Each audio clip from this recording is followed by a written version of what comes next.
कहानी की शुरुआत होती है और हमें किंग्समैन का इंट्रो दिया जाता है कि किस तरह ये लोग एक सीक्रेट एजेंसी है।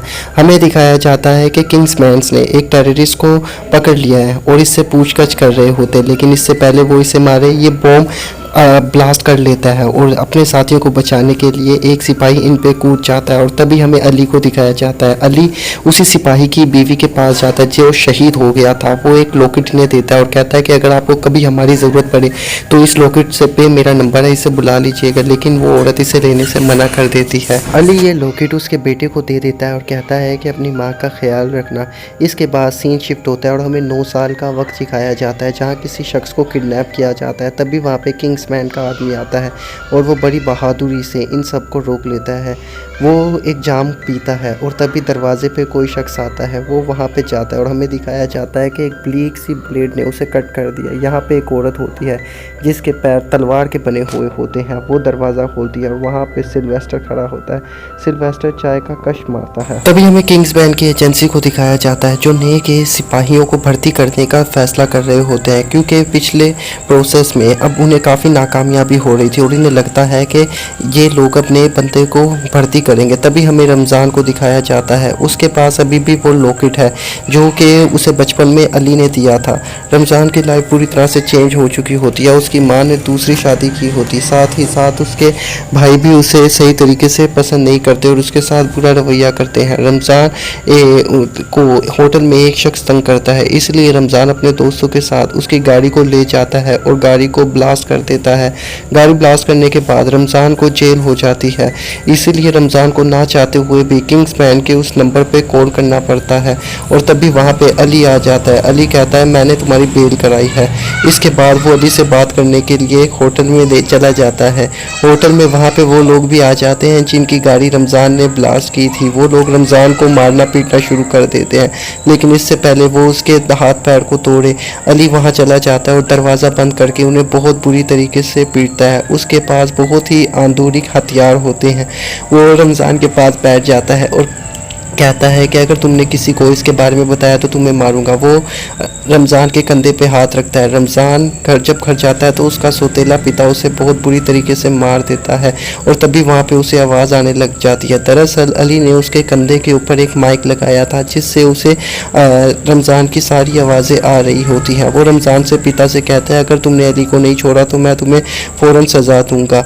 इसके बाद रमज़ान अली से मिलने के लिए चला जाता है। वो एक लिफ्ट में जाता है। अली रमज़ान को एक सीक्रेट सर्विस का एजेंट बनाना चाहता है, इसीलिए वो उन्हें हेडक्वार्टर्स में लेके जाता है और बताता है कि हम लोग किंग्समैन हैं और सीक्रेट एजेंसी के लिए काम करते हैं। रमज़ान के पास भी कोई काम नहीं होता, इसलिए वो भी एजेंट बनने के लिए तैयार हो जाता है। मुलाकात एक सीक्रेट सर्विस से होती है। यहाँ पे बहुत सारे और भी एजेंट आए होते हैं। वो सीक्रेट ऑफिसर इन्हें बताता है कि आप सब में से सिर्फ एक को किंग्समैन बनाया जाएगा, आप सबका टेस्ट होगा। इसके बाद हमें दिखाया जाता है वो प्रोफेसर जिसे किडनैप किया गया था उसे छोड़ दिया गया है। अली उसके पास आता है और पूछता है बता तुझे उन्होंने क्यों किडनैप किया था, लेकिन तभी उसका चेहरा ब्लास्ट हो जाता है। अली बुरी तरीके से जख्मी हो जाता है, इसीलिए हॉस्पिटल उसे लेके जाया जाता है। तभी हमें हेनरी को दिखाया जाता है जो कि प्रधानमंत्री के साथ बैठा हुआ होता है और उनसे अपना आइडिया डिस्कस कर रहा होता है। प्रधानमंत्री को आइडिया पसंद आता है लेकिन उनकी बेटी को ये आइडिया पसंद नहीं आता, इसीलिए वो इन्हें बाहर जाने के लिए कहता है। उसकी बेटी समझ जाती है कि ये लोग खतरनाक है, इसीलिए वो अपने गार्ड्स को इशारा करती है, लेकिन उस हेनरी की दोस्त के पैरों में तलवार लगी हुई थी, इसीलिए वो इन सबको हरा देती है। दूसरी तरफ हमें दिखाया जाता है कि अली अब रिकवर हो चुका है। साथ ही साथ उसका जो फ्रेंड रमज़ान है वो भी सीक्रेट एजेंसी में जा रहा होता है। तफ्तीश करने पे पता चलता है कि हेनरी जो है बहुत बड़ा प्लान कर रहा है। तभी रमज़ान उन्हें बताता है कि हेनरी बहुत बड़े जीनियस है, वो एक सिम लॉन्च कर रहे हैं जिससे सबको फ्री इंटरनेट और फ्री कॉल मिलेगा। इस पे अली कहता है कि ये बहुत बड़ा कुछ प्लान कर रहे हैं, हमें इसे रोकना होगा। तभी सीन शिफ्ट होता है और हमें दिखाया जाता है कि अली हेनरी से मिलने के लिए जाता है। दरअसल उसे कुछ सबूत चाहिए होते लेकिन उससे कुछ खास नहीं मिलता। दूसरी तरफ हेनरी की सिम लॉन्च हो जाती है और चारों लोग उसकी सिम को ले लेते हैं। रमज़ान उस टेस्ट के अंदर तकरीबन पास हो चुका है और सिर्फ 3 लोग अब बचे हैं। अब सिर्फ उसे इन 2 लोगों को हराना है और इस तरह वो किंग्समैन बन जाएगा। इन्हें टास्क दिया जाता है कि इन्हें एक लड़की को इम्प्रेस करना होता है, लेकिन तभी ये लोग वहाँ पे बेहोश हो जाते हैं और जैसे ही रमज़ान की आँख खुलती है वो एक पटली पे खड़ा होता है। उससे कोई शख्स पूछता है बताओ तुम किसके कंपनी के एजेंट हो, लेकिन रमज़ान कुछ नहीं बताता और इससे पहले कि ट्रेन उसके ऊपर से गुजरे तो उसकी पटली नीचे चली जाती है और वो उन्हें बताते हैं कि ये भी तुम्हारा टेस्ट था और तुम इसमें पास हो चुके हो। और तभी हमें दिखाया जाता है कि इस टेस्ट में रमज़ान और उसके साथ एक लड़की पास हुई हो जाती है। इन्हें एक डॉग दिया जाता है जिसे इन्होंने खुद पाला हुआ होता है। इन्हें टास्क दिया जाता है कि इन्हें इस डॉग को मारना होगा। वो लड़की डॉग को मार देती है लेकिन रमज़ान नहीं मार पाता, इसलिए वो लड़की किंग्समैन बन जाती है। इसके बाद रमज़ान अली के पास आता है। अली उस पर गुस्सा होता है कि तुमने कुत्ते को क्यों नहीं मारा, तुम सीक्रेट एजेंट बन सकते थे, लेकिन वो वहाँ से खामोशी से चली जाता है। दूसरी तरफ हमें दिखाया जाता है कि हेनरी ने चर्च में कुछ प्लान किया होता है, इसीलिए वहाँ पे अली भी चला जाता है और तभी वहाँ पे लोग बेकाबू हो जाते हैं और एक दूसरे को मारना शुरू कर देते हैं। अली भी इनमें से एक होता है। दरअसल हेनरी ने यहाँ पे अपनी सिम को टेस्ट करने के लिए बुलाया था। उसकी सिम के अंदर से बहुत ही ख़तरनाक रेडिएशन निकलती है जिसकी वजह से लोग एक दूसरे को मारना का शुरू कर देते हैं और ये इस सिम की पहली टेस्टिंग थी। ये सब कुछ रमज़ान दूर कहीं देख रहा होता है। जब अली को होश आ जाता है वो हेनरी को पकड़ने के लिए भागता है, इसीलिए वो चर्च का दरवाज़ा खोलता है, लेकिन जैसे ही वो दरवाज़ा खोलता है बाहर हेनरी होता है और हेनरी अली को गोली मार देता है। अली को मरता हुआ देख के रमज़ान को बहुत बड़ा धचका लगता है और साथ ही साथ उसकी बाकी एजेंसी को। रमज़ान ये बात करने के लिए आर्थर के पास चला जाता है और कहता है कि हमें हेनरी को रोकना होगा। आर्थर उसे अपने पास बुलाता है और रमज़ान भाप चाहता है कि ये भी उनके साथ मिला है, क्योंकि हेनरी के तमाम बंदों के कानों के पास एक तरह का निशान होता है। वो उसे ड्रिंक ऑफर देता है जिसमें जहर होता है, लेकिन रमज़ान मौका देख के ड्रिंक बदल लेता है जिसकी वजह से आर्थर की मृत्यु हो जाती है। इसके बाद रमज़ान एक पेन को देखता है जिसके अंदर वही चिप होती है जिसके ज़रिए ये सब की सब सिम कनेक्ट है। वो अपने सीक्रेट एजेंट के पास जाता है, उसे कहता है हमें इसे रोकना होगा। साथ ही साथ उस लड़की के पास भी जो सिलेक्ट हो गई थी वो इन्हें कहता है कि हम लोग को स्पेस में जाना होगा और हमें सैटेलाइट को तबाह करना होगा ताकि वो सिग्नल डिटेक्ट ना कर पाए और हेनरी फेल हो जाए।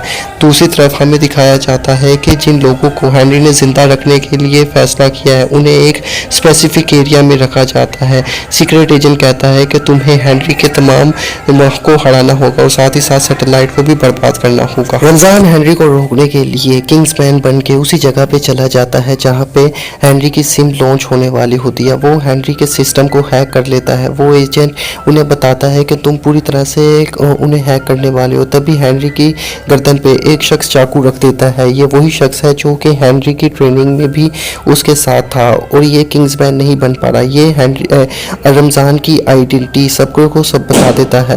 रमज़ान अपनी जान बचाने के लिए वहाँ से भाग जाता है। तभी हेनरी हुक्म देता है कि रमज़ान को मार दो, क्योंकि अगर ये बच गया तो सबको हमारी असलियत पर पता चल जाएगी। साथ ही साथ वो अपनी सिम का टाइमिंग भी बदल देता है जो कि पहले 16 मिनट था और अब 2 मिनट था। दूसरी तरफ हमें स्पेस में दिखाया जाता है जहाँ पे एक किंग्समैन होती है, वो रॉकेट लॉन्च कर देती है जिससे सैटेलाइट ब्लास्ट हो जाता है और 2 मिनट के गुजरने के बावजूद लोग बेकाबू नहीं होते। ये देख के हेनरी को बहुत ज़्यादा गुस्सा आता है। दूसरी तरफ हमें रमज़ान को दिखाया जाता है जो कि अपनी जान बचा के और जहाज़ में आ गया होता है। वो बहुत खुश होता है। तभी उसके पास एजेंट आता है और कहता है कि तुम अभी पूरी तरह सक्सेस नहीं हुए। हेनरी के पास एक और मेथड है जिसके ज़रिए वो इस सिम को एक्टिवेट कर लेगा, तुम्हें वापस जाना होगा। और साथ ही साथ वो रमज़ान को कुछ आधुनिक हथियार भी देता है। रमज़ान उन हथियारों को उठा लेता है ताकि वो हेनरी को रोक सके। वो हेनरी के तमाम बंदों पे अटैक कर देता है, लेकिन इनकी तादाद बहुत ज़्यादा थी, इसीलिए रमज़ान अपनी जान बचाने के लिए छुप जाता है। तभी उसे याद आता है कि हेनरी ने जिन लोगों को ज़िंदा रखने के लिए फैसला किया है उनके गले में एक चिप है। इसलिए वो अपने एजेंट को फ़ोन करता है और कहता है क्या तुम उस चिप को हैक कर सकते हो जिसे हेनरी ने ज़िंदा रखने के लिए किया है। इस पे वो एजेंट कहता है हाँ। उस सिम को हैक कर देता है। हेनरी उसे कहता है इस सिम को ब्लास्ट कर दो, और वो ऐसा ही कर देता है। जैसे ही सिम ब्लास्ट होती है वहाँ मौजूद सब लोगों की गर्दनें उड़ जाती है, और साथ ही साथ हेनरी की पार्टी में जो लोग आए थे वहाँ पे मौजूद सब लोगों की भी गर्दनें उड़ना शुरू हो जाती है। हेनरी को वहाँ पे प्रिंसेस भी मिल जाती है जिसे अगवा कर लिया गया था। वो प्रिंसेस को देख के उससे चांस मारना शुरू कर देता है और उस पर फ्लर्ट कर देता है। इस पे एजेंट कहता है कंट्रोल में रह और मिशन पे काबू कर। इसके बाद हेनरी को दिखाया जाता है जो कि दूसरे सैटेलाइट को एक्टिवेट कर देता है, जिसके ज़रिए लोग बेकाबू हो जाते हैं और एक दूसरे को मारना शुरू कर देते हैं। हेनरी का ये प्लान कामयाब हो चुका था क्योंकि लोग एक दूसरे की जान के दुश्मन हो चुके थे और एक दूसरे की जानें ले रहे थे। ये ऐसा लग रहा था जैसे कि अब रमज़ान कुछ नहीं कर सकता, इसीलिए रमज़ान वहाँ पे चला जाता है जहाँ पे हेनरी मौजूद है। रमज़ान को रोकने के लिए उसका पीछा वो औरत भी करती है जिसके पैरों में तलवार होती है। दूसरी तरफ दिखाया जाता है कि लोग बीच में बहुत सारे लोगों को मार पीट रहे होते हैं। वो औरत रमज़ान पे अटैक कर देती है, उसे मारने की कोशिश करती है, लेकिन रमज़ान के जूतों में एक स्पेशल तरह की चाकू होते हैं जिनके अंदर जहर होता है। रमज़ान किसी तरीके से उस चाकू वाली औरत से लड़ता है और अपने जूतों के अंदर मौजूद चाकू को एक्टिवेट कर देता है और उस औरत को एक घाव दे देता है। चूँकि इस चाकू के अंदर जहर था, वो जहर उस औरत के अंदर फैलना शुरू हो जाता है और वो वहीं मर जाती है। इसके बाद रमज़ान किसी तरीके से हेनरी के ऊपर शूट कर देता है और हेनरी को मार देता है। बाद में वो उस सिस्टम को भी हैक कर लेता है जिसके ज़रिए रमज़ान ने सैटेलाइट को एक्टिवेट किया था, और इस तरह वो अपने मिशन में कामयाब हो जाता है, यानी कि उसने पूरी की पूरी दुनिया को बचा लिया होता है। वो प्रिंसेस के पास भी जाता है ताकि कुछ ना कुछ गुटरगू कर सके। और उम्मीद है कि आपको हमारी ये एक्सप्लेनेशन पसंद आई होगी। अगर आप इस चैनल पर नए हैं तो इसे सब्सक्राइब कीजिए। मिलेंगे अगली वीडियो में। अल्लाह हाफ़िज़।